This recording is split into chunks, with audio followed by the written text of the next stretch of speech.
دنیا کے اندر کچھ لوگوں پر مشکلات آتی ہیں، جب کوئی آدمی مشکل میں ہوتا ہے تو کچھ لوگ اس کا فائدہ بھی اٹھانا شروع کر دیتے ہیں۔ شاید دنیا میں اتنا سخت گیر آدمی کوئی نہ ہو، شاید دنیا کے اندر اتنا شقی القلب شخص کوئی نہ ہو کہ جو کسی کی مجبوری کا فائدہ اٹھانے لگے، جو کسی کی تکلیف کا فائدہ اٹھانے لگے۔ جنہیں آتا نہیں دنیا میں کوئی فن تم ہو، اور بیچ کھاتے ہیں جو بزرگوں کا کفن تم ہو۔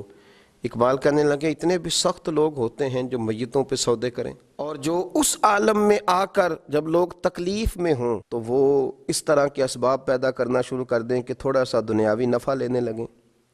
ہمارے ملک کے اندر جب مصائب، آلام، پریشانیاں گھر جاتی ہیں تو کچھ لوگ ذخیرہ اندوزی شروع کر دیتے ہیں۔ وہ وقت کہ جب لوگوں کو خزانوں کے منہ کھول دینے چاہیے تھے، جب لوگوں کو چاہیے تھا کہ وہ اپنی اصل رقم بھی، اصل زر بھی کوشش کرتے کہ وہ لوگوں کے حوالے کریں اور تکلیف اور دکھ کے وقت نکلیں، اس موقع پر کچھ لوگ ذخیرہ اندوزی کرتے ہیں، مجبوریاں خریدتے ہیں، تکلیفوں پر سودے بازی کرتے ہیں، سمجھتے ہیں کہ شاید آج سامنے والا تکلیف میں ہے تو میں کبھی تکلیف میں نہیں آؤں گا۔ دشمن مرے تو خوشی نہ کریے، سجنا بھی مر جانا ہے، دیگر تے دن آیا محمد ہور کڑی نو ڈوب جانا ہے۔ یہ وقت بدلتا رہتا ہے، آزمائشیں آتی ہیں تو ذخیرہ اندوزی کرنا، قیمتیں بڑھانے کے لیے مال کو چھپا لینا، ضرورت مندوں کے قریب چیزوں کو نہ جانے دینا۔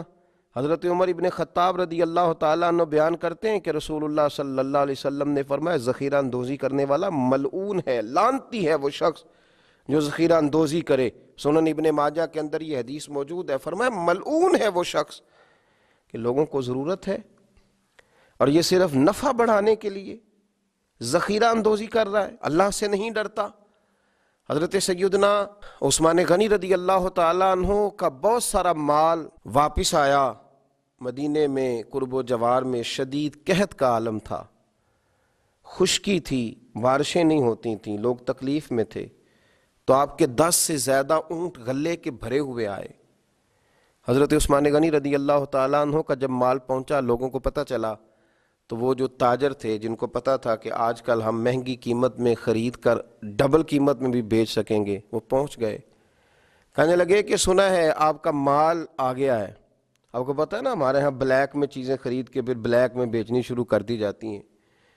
یہ وہ لوگ ہوتے ہیں جو بڑے سخت گیر ہو جاتے ہیں، جو اپنے دل سے وہ ساری چیزیں دور کر لیتے ہیں جہاں انسانیت جنم لیتی ہے، جہاں محبت جنم لیتی ہے، جہاں انسانوں کا دکھ پایا جاتا ہے، یہ تو پتہ نہیں کہاں پہنچ جاتے ہیں۔ تو بہت سارے لوگ حضرت عثمان غنی رضی اللہ تعالیٰ عنہ کے پاس بہت سارے تاجر آئے اور انہوں نے آ کر کے کہا کہ سنا ہے آپ کا مال آیا ہے، تو ہم ڈبل قیمت میں آپ کا مال خریدنا چاہتے ہیں۔ حضرت عثمان غنی رضی اللہ تعالیٰ عنہ فرمانے لگے مجھے تو زیادہ نفع مل رہا ہے۔ ہم نے کہا 3 گنا لے لیجئے۔ فرمایا نہیں، مجھے تو اس سے بھی زیادہ مل رہا ہے، 4 گنا۔ ہم مال نہیں دیکھتے، آپ کے جتنے اونٹ مال کے بھرے ہوئے آئے ہیں کسی علاقے سے، تو آپ 4 گنا نفع لے لیں۔ تو حضرت عثمان غنی فرمانے لگے نہیں بھائی، مجھے تو 10 گنا مل رہا ہے اور مجھے تو امید ہے 700 گنا بھی ملے گا۔ کہا جناب وہ کون سا آدمی ہوگا جو آپ کو 700 گنا، 10 گنا، اتنا بڑا نفع ہماری بس میں نہیں ہے۔ حضرت عثمان غنی سے وہ لوگ کہنے لگے آپ تو بڑی دور ہی نکل گئے ہیں، اب تو لمبا ہاتھ مارنے کے چکر میں ہیں۔ جناب عثمان غنی فرمانے لگے تم جاؤ۔ لوگ چلے گئے۔ شرم و حیا کے اس پیکر نے، میرے نبی پاک علیہ السلام کے تربیت یافتہ اس تاجر نے، یہ بھی مالدار تھے، انہیں بھی نفع کمانا آتا تھا، یہ بھی مارکیٹ میں رہتے تھے، ان کو بھی پتہ تھا کہ آج ہی تو لوگ الجھے ہوئے ہیں، آج ہی تو لوگوں کی مجبوریاں خریدی جا سکتی ہیں۔ پر جناب عثمان غنی نے اعلان فرمایا جن جن غریبوں کے پاس غلہ نہیں ہے وہ آ جائے۔ عثمان نے خزانوں کے منہ کھول دیے ہیں، لوگ دوڑے آئے، وہ خزانہ لوگ اٹھا اٹھا کے لے جانے لگے۔ تو تاجر آئے، کہنے لگے عثمان تم تو کہہ رہے تھے 10 گنا ملتا ہے اور امید ہے 700 گنا تک بھی ملے گا، اور یہاں تم نے دروازہ کھول دیا ہے غریبوں لاچاروں کے لیے۔ جناب عثمان غنی رو پڑے، فرمانے لگے یہی تو میری اور تمہاری سوچ میں فرق ہے۔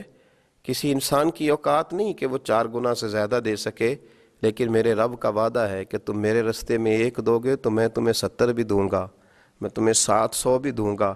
فرمایا میں نے غریبوں پہ اس نیت سے لوٹایا ہے کہ زندگی میں نفع بڑے کمائے ہیں، پر اب جو نفع لینا ہے وہ بندوں سے نہیں، اپنے رب کریم سے لینا ہے۔ آپ ذخیرہ اندوزی کر رہے ہیں، آپ لوگوں کی مجبوریوں کو خرید رہے ہیں۔